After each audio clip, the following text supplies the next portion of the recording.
Supreme court में नैब तरमीम के खिलाफ इमरान खान की दरख्वास्त पर समाअत चीफ जस्टिस ने रिमार्क्स दिए। केस को जल्द खत्म करना चाहते हैं। इस केस में अदालत खुद को 2022 की नैब तरमीम तक ही महदूद रखेगी। जस्टिस मंसूर अली शाह ने सवाल किया कि नैब कानून के साथ क्या वाज़ेह नहीं है कि केसेस मुंतकिल होकर कहाँ जाएंगे। हुकूमत के वकील ने जवाब दिया कि ये मामला कमेटी देख रही है।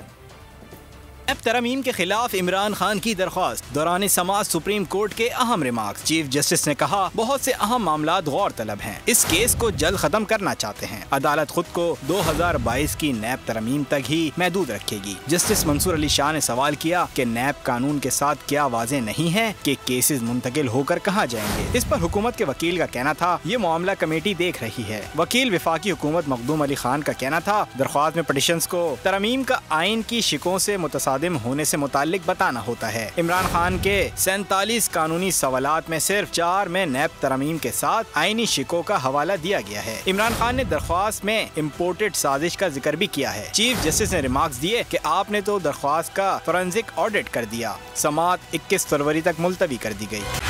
बोल उड़ाएगा सबका होश, भूल जाएंगे सब अपना जोश।